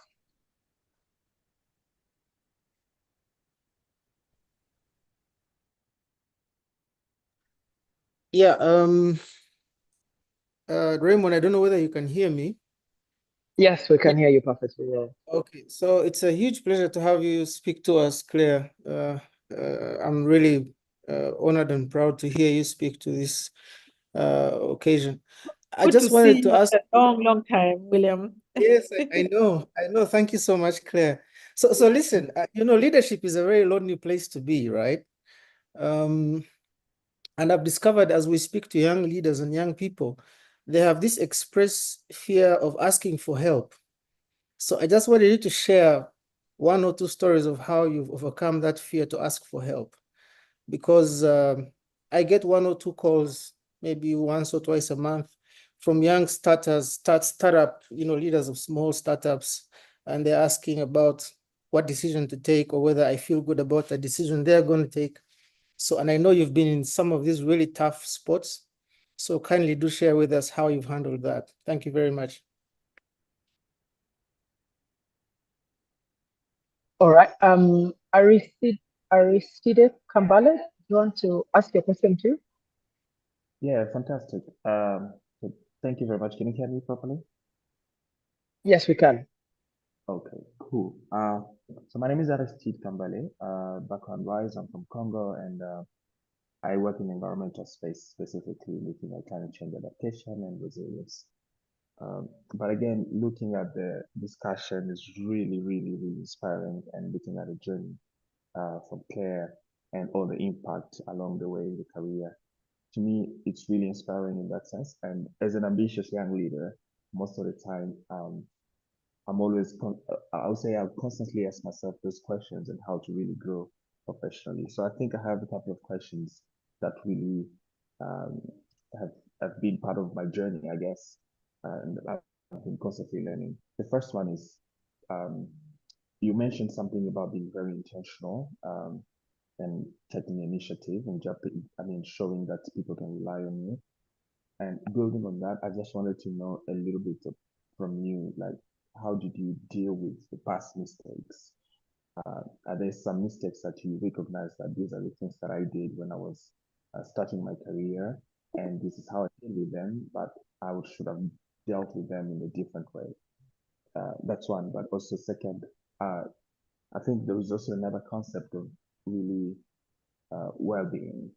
being part of our lives as we grow up, and being stressed for future achievements and societal expectations, but again somehow undermine our self well-being, if I'll say it that way, and we kind of get lost in the mix of the present. I mean, losing your present because you're so ambitious and really focused into the future, and you can really get the most out of your present experience. Yeah, so those are my two questions that I wanted to really hear from you. Okay, I think those are the last ones. You can take those, Claire. Okay, thank you. Thank you, Raymond. William, again, very good to see you. It's been such a long time. Good to see you here. So the fear to ask for help. I think, first of all of us as aspiring leaders, or even as professionals, I think the one thing we need to be very conscious about is to be aware of what we're good at and what we're not good at. I think taking time to reflect on what you're good at gives you the calm to be able to reach out for help in what you're not good at. So taking time to just say, okay, I have this, everybody has something, and trying to articulate or define what you have, and be comfortable that I have this and this is good, but I don't have this and I need to work on having this. I think once that's clear to you, it gives you the comfort that you're good at some things, and that helps you acknowledge what you're not good at. And when you acknowledge what you're not good at, that gives you the ability to go out and actually get help or find help. And I'll tell you an example. When I was appointed CEO of NB Africa, I hadn't done so much of sports and basketball. I knew how sports was contributing to economic development. I had done that in Rwanda. We were working on sports tourism. We're using sports to advertise. I had hosted a number of Basketball Africa League games because Rwanda was hosting most of the finals. So I knew that part.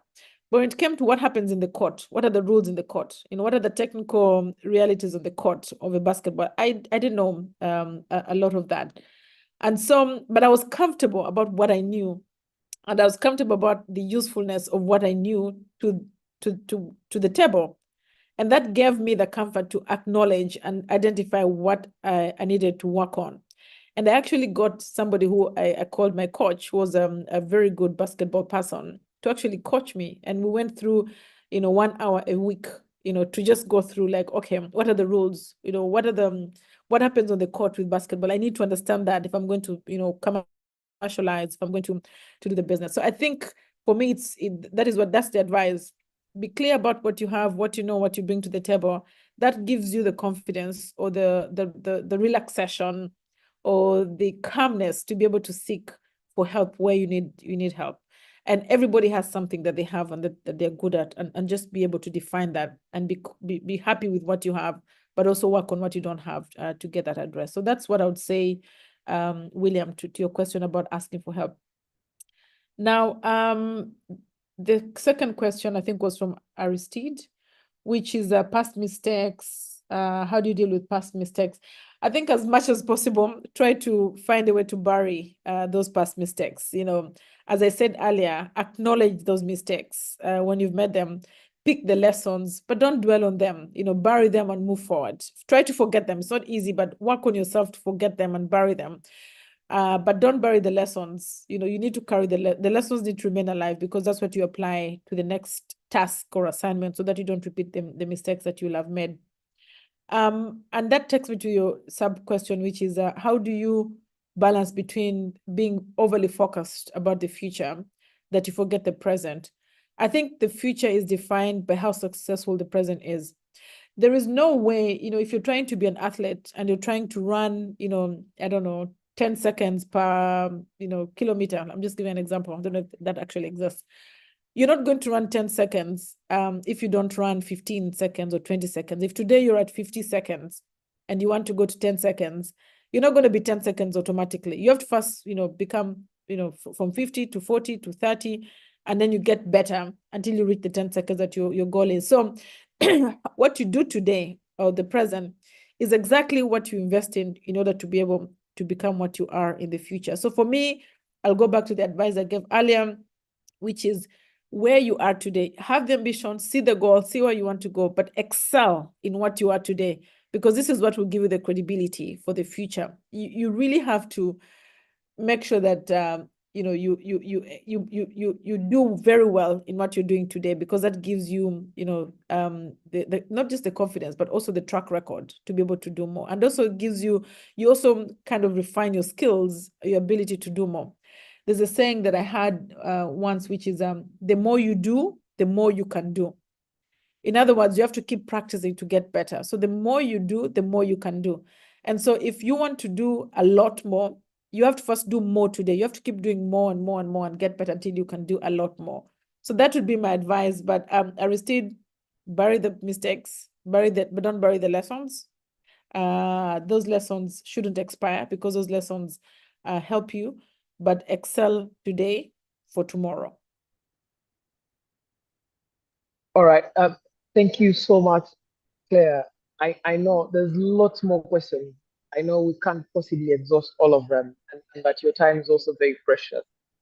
So first of all, I'd want for you to make some concluding remarks, but in your concluding remarks, I'm just slipping in a question of Wamahoro, which had come in earlier. Work-life balance, how do you achieve that? But even then, how do you maintain such a high work rate of efficient work at a high level for a long period of time? Okay, so I'll just finish with that last question. Again, been an honor to talk to all of you, to interact with all of you. Awel, Raymond, thank you for the opportunity to do that. I really, really have enjoyed the interaction. And so I'll finish with the last question, which is work-life balance. I don't think I've achieved it. I think it's work in progress. Work-life balance is a balancing act all the time, So two things there. One is understanding what it is that helps you to relax as a person and what you enjoy to do, and doing more and more of that. So for me, I really enjoy going for long walks, long, slow walks. And I find that very refreshing. That kind of gives you back the energy, or replaces the stress that you have. So I like to do that. I like to go to the spa. I like to relax in a spa. I do a lot of that when I can. I like to hang out with friends. So I have friends that I went to school with in university in Makerere. I have friends that I went to school with in Maryhill in Uganda, and I'm still very much in touch with them. And so for me, they're the source of relaxation. When you've been talking to work people and it's been very professional, going back to this set of friends and set of community that you can talk about anything else other than work. And you have a lot of memories that you've lived with them since you were 18, 19, 20 over the years. For me, that is a very strong way to actually really bring the life aspect back when work has really drowned you a lot, very, very much. And then on the family side, I'm a mother. I have two young kids. I have a 5-year-old boy and a 3-year-old girl. So I'm such a recent mother. And so it's actually quite a challenge to be able to travel and do the work that we do and still have time for your kids.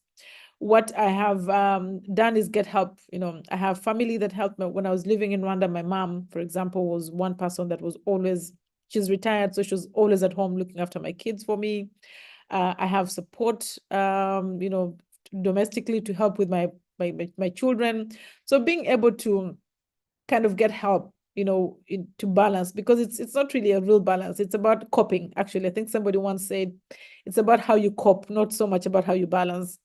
I think getting help, getting support, but also for me, how on a family side, on a mother side, what I do is that I define how I want to raise my kids, what I want them to eat. I drew diets when they were younger. I'd actually have a written, menu plan for my kids, so it's very easy for the nanny to follow. So putting those systems and those places that helps you with the life part as you're working very hard, for me is how I try to do it. But I must say it's work in progress. It's always a balancing act, and we keep trying, we keep doing, because we have to do both. Claire, I have to ask you a question on the spotlight. What are the top 3 songs on your playlist currently? Calm down. I think the only song that keeps coming to my mind is Calm Down, Calm Down. I'm such a I'm such a fan of Rema's. All right. Thank you so much, Claire, for speaking to us. We've had a lot about you before this call. We've learned a lot from you in this call. We've communed with you. You've shared your wisdom for us and spoken to us.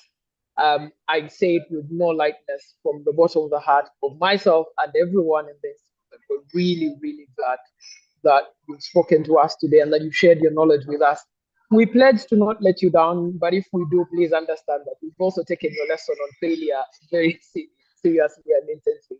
But before we let you go, I know that I want to hand over to Maggie Chigozie, who is another prolific leader who will share with us her remarks before we close. Later today in the afternoon, we also have an intergenerational discussion for those who are going to stay on. But Claire, thank you so very much. I don't know how we can thank you. On a call like this, we can't possibly clap, but just understand from the bottom of our hearts, we're really clapping and we're really glad. Thank you. Thank you so much. It was an honor. Thank you, thank you, thank you. And now I think Professor Maggie Chigozie, if you can come and close us. I see her on the call already. I'll just get her to. I hope you can see me. Yes, we can. Okay, excellent. Did I just go ahead? You're not going to ask me any questions, are you? No, I'm not going to ask you any Raymond? questions. I have tons of questions, but I've been briefed to not ask any. Okay. You had enough for Claire. We all had enough for Claire. Yes, Yeah. First of all, I want to thank Awel and the team, all of you, for taking our dream as early forward. Africa Leadership Initiative, this is a baby. And it also came from one of the babies of the organization, and that was Awel. So we are truly grateful, and we're always here to support in any way that it needs, because as Awel said, what are we doing for Africa? Africa needs leaders badly, yeah? And therefore he is here, and we are all here to see that this happens.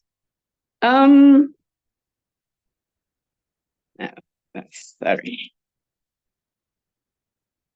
So changing the narrative is what our young people need to do.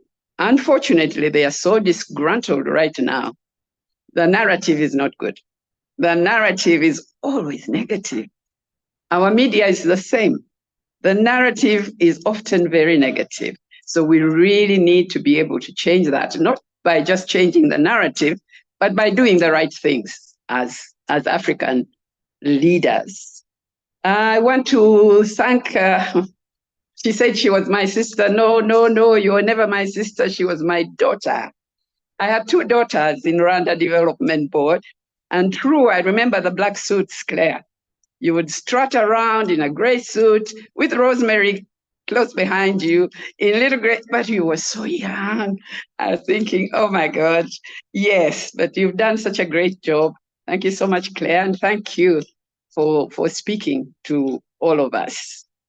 The NBA also makes us proud. I come from a family of sports people.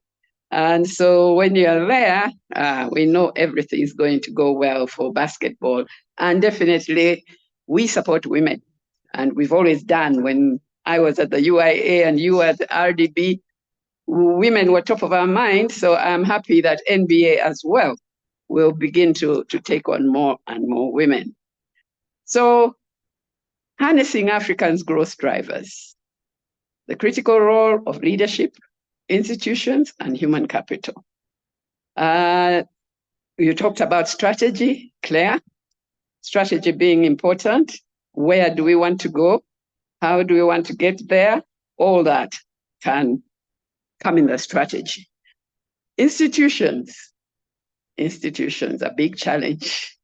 But institutions make it happen or not happen. So how do we get our institutions to work? That is a continuous struggle. And we sometimes find the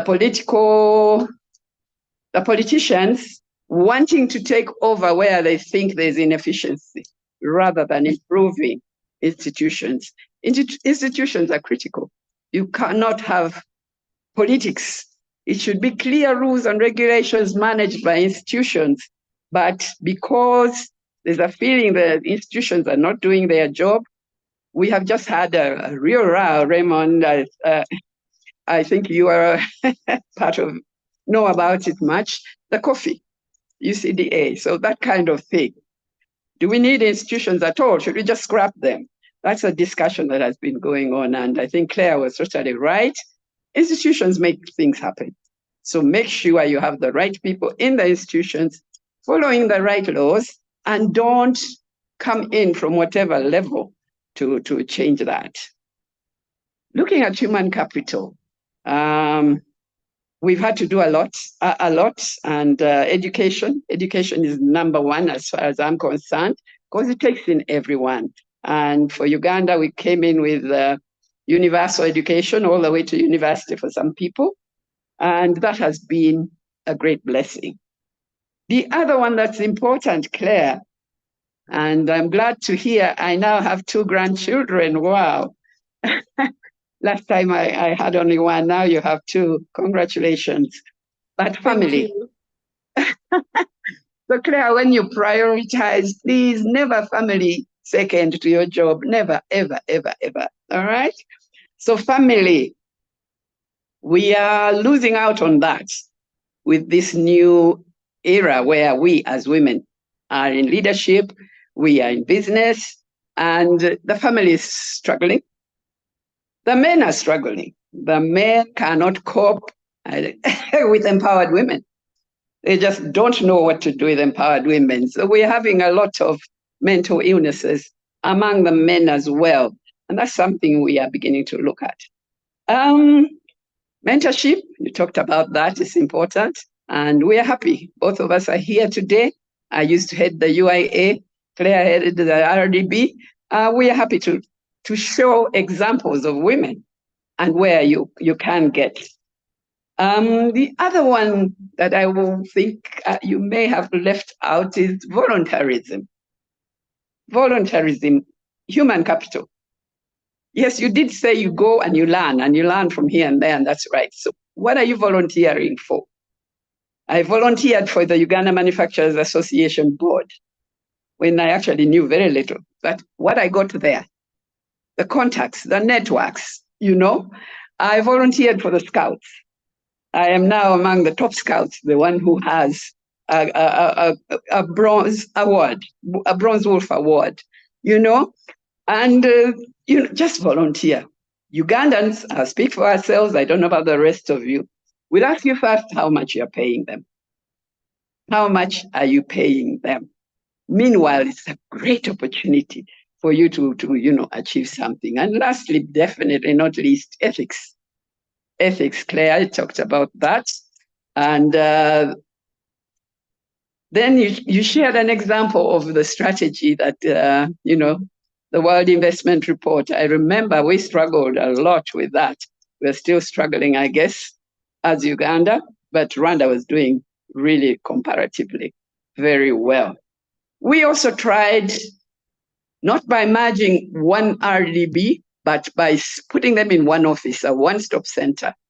And now they're even in one building, all of them. You know, the URA, Uganda Registration Services Bureau. Yeah, but sometimes because they are apparently slow, you have the politicians interfering, and that is really, really sad.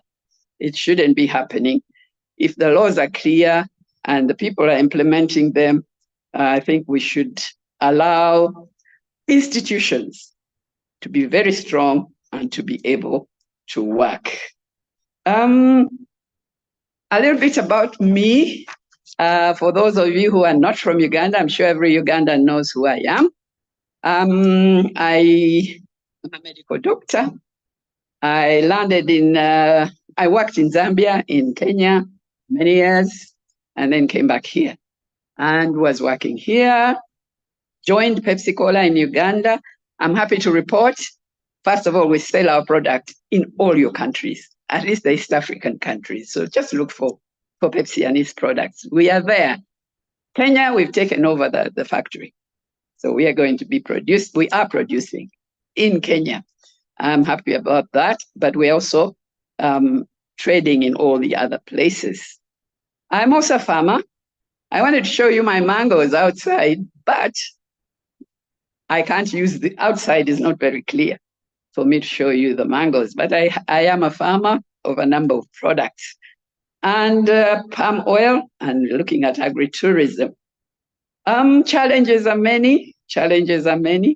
The environment, we had a terrible storm here 2 days ago.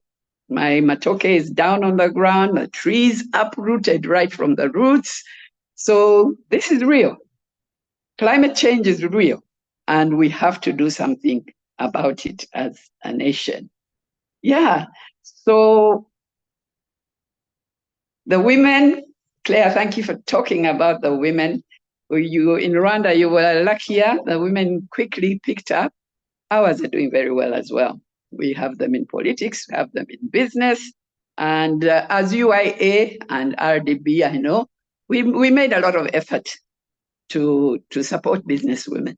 And we are benefiting from that.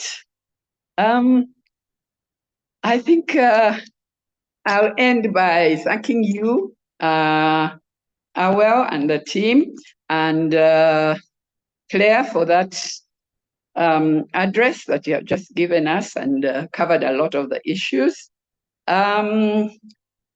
Integration, you touched on it. Are we really integrating that well?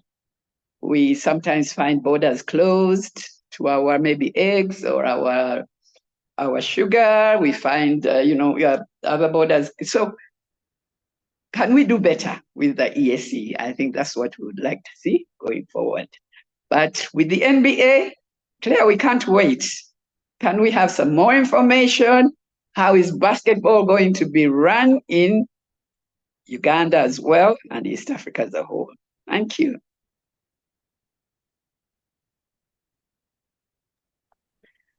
Thank you, Professor Maggie. Uganda has been participating through a team called City Oilers, but there's still a lot more to do. We shall give you all the information. Okay. All right. Thank you so much, Prof. Thank you, Raymond. Thank you so much, Claire. Such a great conversation. 2 hours. Really thank everybody for making time and joining and being patient. So, Claire, we look forward to continuing this conversation. We'll continue looking forward to how we can work with the NBA Africa and with young people through sports and tackling this question of building strong African leaders with a strong mindsets and a clear identity of who we are, where we need to go. I really believe this is the biggest challenge we have, this question of identity and mindset. If we have so many young people, average age of 16 across all our countries, I don't think it's something we can just let others to shape their mindset. You have all these different programs of leaders being trained through by foreign governments. For what purpose? I mean, great. We have fantastic programs like the Young and African Leaders Program by the U.S. Department of State. Just the United States government. You have all these other different programs from around the world. But for African leaders, where the African leaders actually investing themselves in deliberately building capacity of young leaders they want to see leading in our countries? Why are we leaving this to foreign governments to actually look at our best and brightest of young people and train them and shape their mindset and the leadership values that we were talking about? So I think this is a real issue and a real challenge, and we're very looking forward to working with you to see how we can use sports to also do more and expand on this work. Thanks, everybody. We have the intergenerational dialogue coming up this afternoon, and we're joined by young people from across Africa through the African Leadership Initiative that Professor Maggie referenced. So South Africa, West Africa, and of course, those from East Africa. So thank you so much for joining. I'd like to just maybe take the opportunity to Daniel Eyabola. I think I saw you on the call from Africa Leadership Initiative East Africa. So thanks for joining, Daniel. And we look forward to the conversation in the afternoon at 3 p.m. Thanks, everybody. In the meantime, enjoy the playlist that the team has put together between now and the afternoon. Speak to you all soon. Thank you so much. Thank you.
akipenda samborera. Oh, atakukumbuka. Wakupe njia samborera. Oh, jaribu. Mbele ya Mungu samborera. Oh, ajibu haje. Watasema juu ya rangi yao ya Mungu. Wameua corazón. Quiere ya Mungu gani? Oh, oh, quiere ya rangi gani? Oh, oh, quiere rangi ya damu, rangi ya damu, rangi ni moja.